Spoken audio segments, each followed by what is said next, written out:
Grave of the Waiting by Joshua Scott Edwards. Prologue. 2086 AD. Final year of the Energy War. 17 years prior to the arrival of rogue planet G9615. Ada squeezed her stuffed animal, wringing the ragged dodo's neck as the building rumbled. Her mother tightened her grip on Ada's other hand, and she looked up at her mother. White flecks of dust traced her unbound dark hair, illuminated by the blinding white of the ceiling light. She shielded her eyes from the glare and saw her mother's expression. Her face was pallid, her breathing shaky. Her lips quivered and her eyes darted between the soldier guarding the barred door and Ada's father. Ada squeezed her mother's hand back to comfort her. Her mother didn't seem to notice.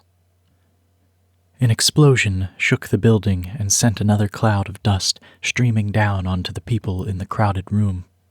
The building trembled so violently, a swarm of insect-like maintenance drones dispersed and flew into an access vent. Ada shivered. The lights flickered. Families huddled closer together, packed tightly from one cracked gray wall to the other. In the shower of dust, Ada looked up at her mother. She noticed and smiled half-heartedly. Her eyebrows pulled down and her eyes softened, but still they glistened with tears. "It's going to be okay, Ada, my love," she said. "There's no need to worry." But Ada couldn't get the image of her mother's scared face out of her mind. She remembered it perfectly, just as she remembered everything she saw. Her parents called it a blessing, but lately it had become Ada's burden. Beyond the closed door, screams. Whether they were screams of fear or of pain, Ada couldn't tell. Probably both. They had passed an emergency ward on the way to this makeshift shelter, and Ada had slowed to look into the room. Red and black stains marred the floor tiles, wet spots reflecting the lights in the hospital's ceiling.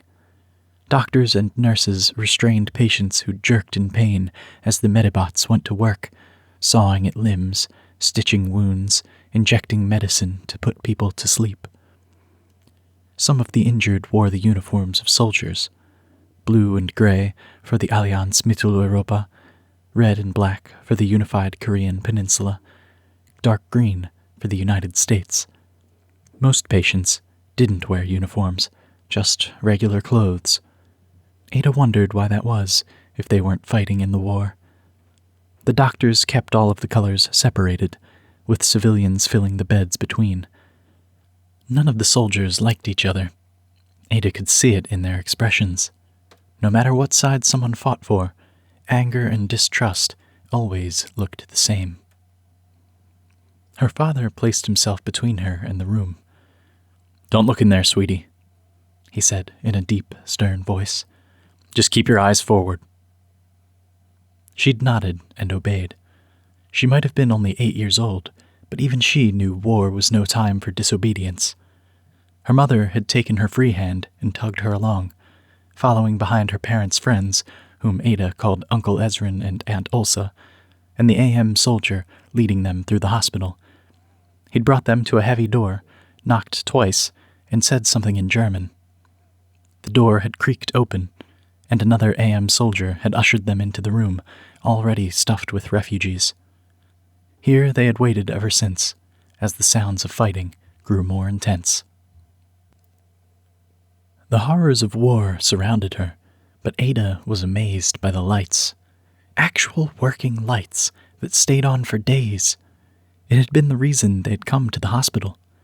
Aunt Ulsa's baby would be born soon, and Uncle Ezrin wanted to make sure she got the care she needed. However, they wouldn't go alone, not when that meant leaving Ada and her family behind in a war zone, stuck waiting in the dark. This blackout had lasted for almost a month, the sun failing to appear from behind the sky's blanket of clouds to power the solar arrays. Even before that, the German government restricted Ada's home from running the lights for more than an hour or two at a time. That was what everyone was fighting about, Ada's father had told her. Everyone used to have as much energy and light as they wanted, and they all blamed each other for the crisis.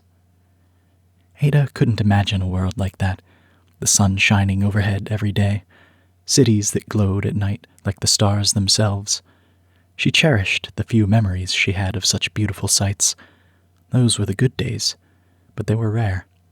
For most of her childhood, Ada had lived in darkness. Here, the entire hospital was illuminated, and they even had spare energy to power the bots. Below the drone vent, a Medibot waited in the corner, its sensory carapace swiveling back and forth as though looking for people to help. Ada smiled at the bot, then squinted up at the lights until tears formed in her eyes. Her father came over, scowling at her.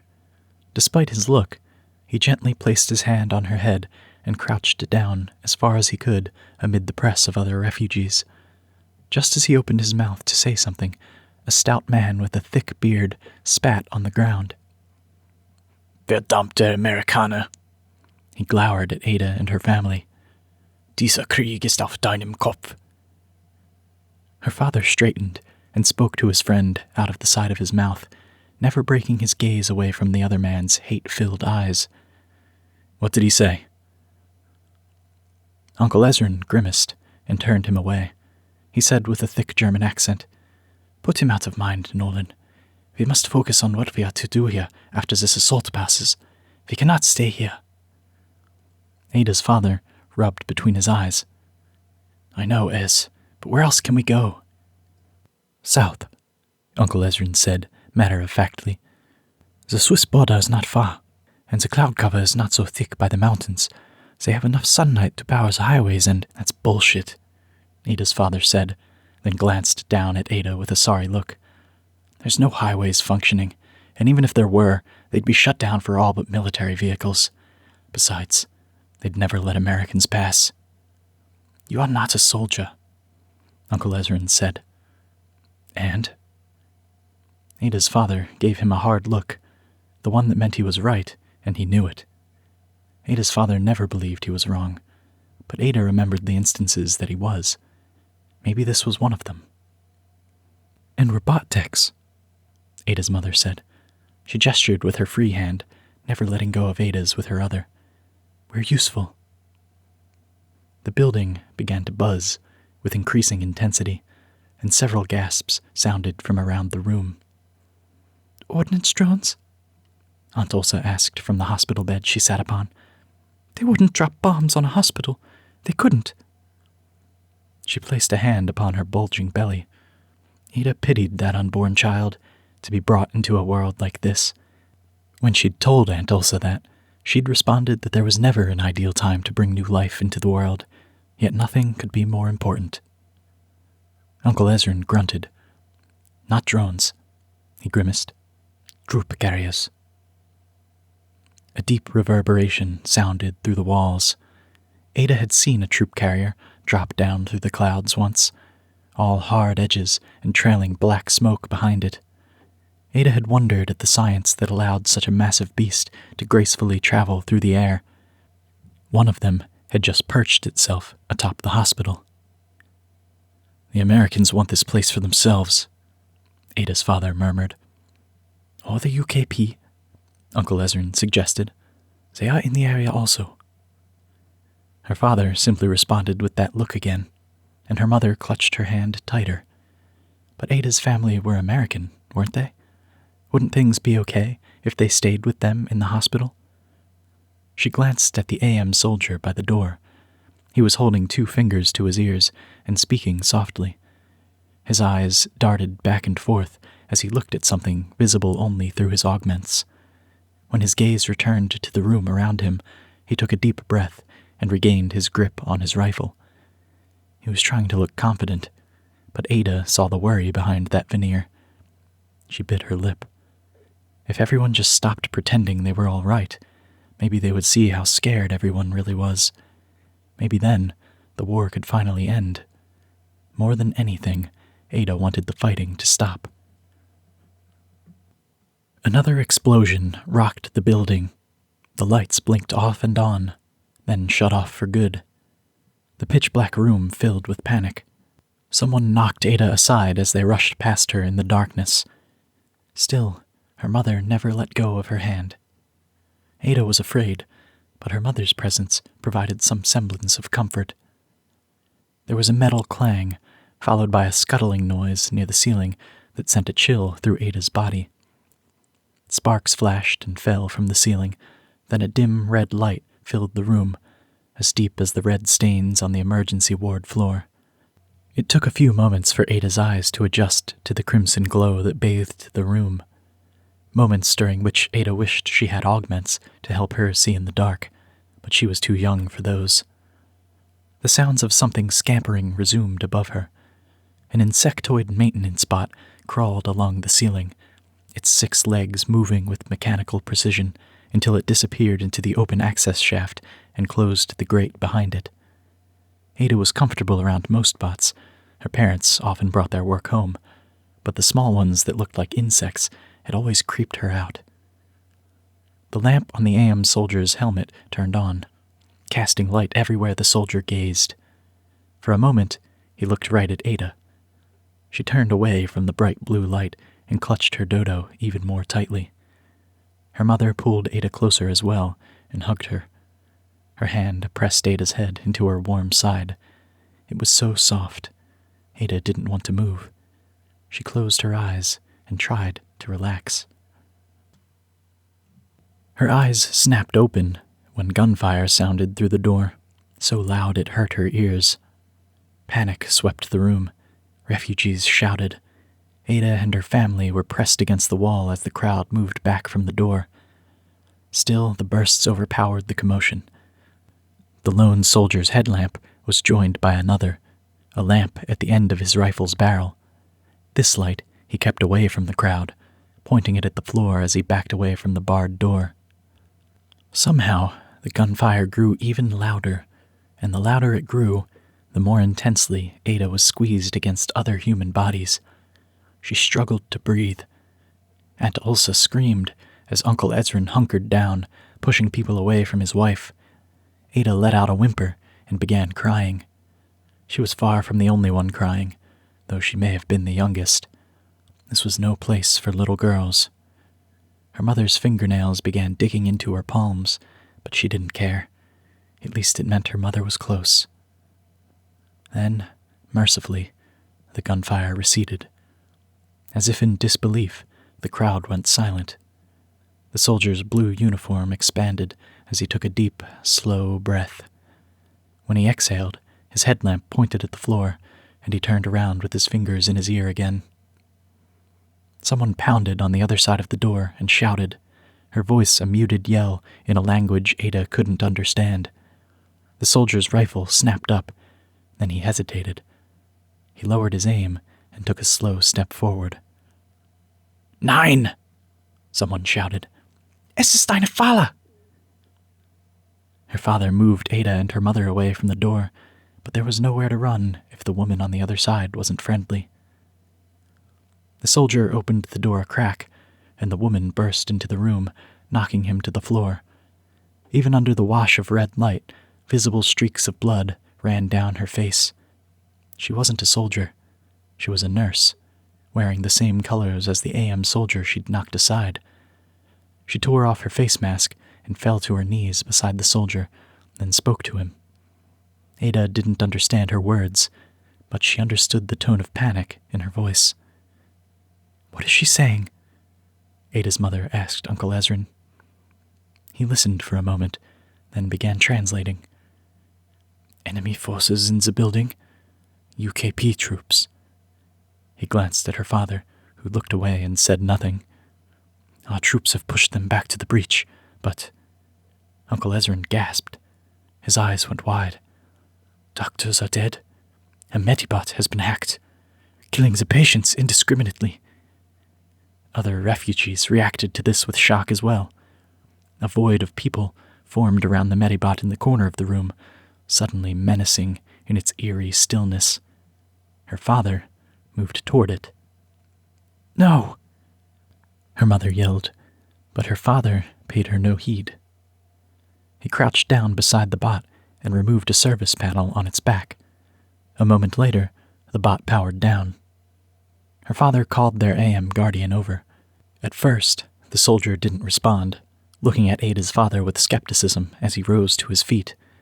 But Uncle Ezrin shouted something that must have convinced him to help, because the soldier knelt beside her father and provided him with a light. Ada looked up at her mother. What was going on? There were no answers to be found on her mother's face, only that same expression of fear, the one that hardly ever seemed to change these days. She squeezed her mother's hand. "Mommy, what's Daddy doing?" Ada's mother shushed her. "Nothing, Ada. He's going to stay here with us." Her father and Uncle Ezrin returned to them with the soldier close behind. Ada's mother looked at her husband with tears forming in her eyes. "Aren't you?" Her father's lips curled into a grimace, then he plastered on a smile over the grave look. It did little to comfort Ada. Pretending never did any good.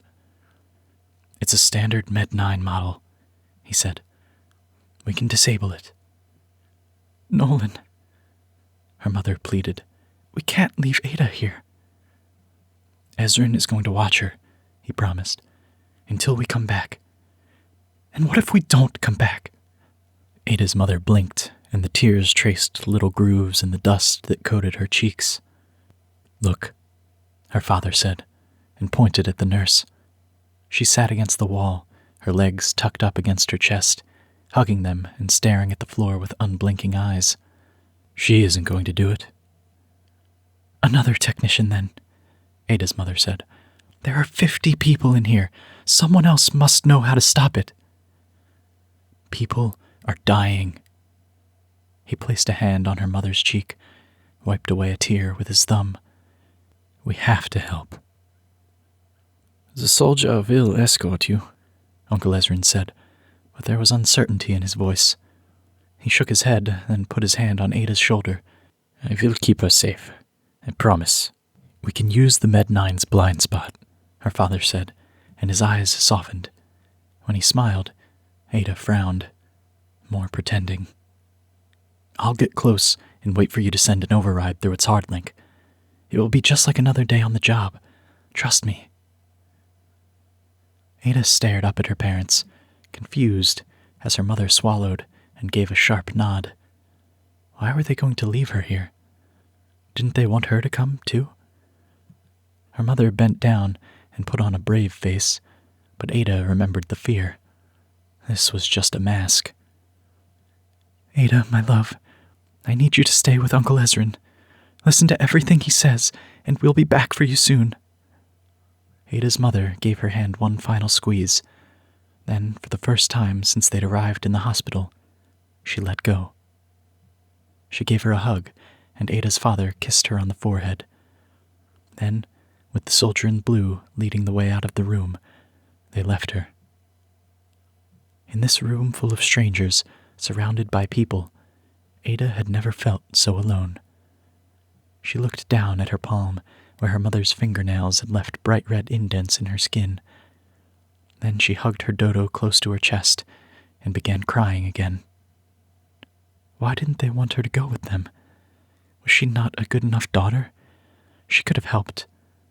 Instead, they had abandoned her. Uncle Ezrin tried to put a hand on her shoulder again, but she shrugged away from him. The only touch she wanted to feel was that of her mother. He sighed. "It will be all right, little one. Your mama and papa will be back soon."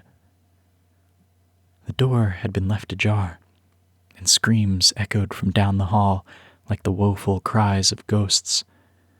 Distant bursts of gunfire made her body tense and flinch. Behind it all, the susurration of aircraft, fighter drones, bombers, troop carriers, and more. Ada had seen them all. She knew the face of this war, better than an 8-year-old had any right to. There was danger beyond that door. But if her parents faced it, so could she. Aunt Ulsa screamed, clutching her belly, face wrung with pain. Uncle Ezrin rushed to her side, taking his eyes off Ada. This was her chance. She held on tight to her dodo and bolted for the door. Pulling it open with her free hand, she hurried through and never looked back.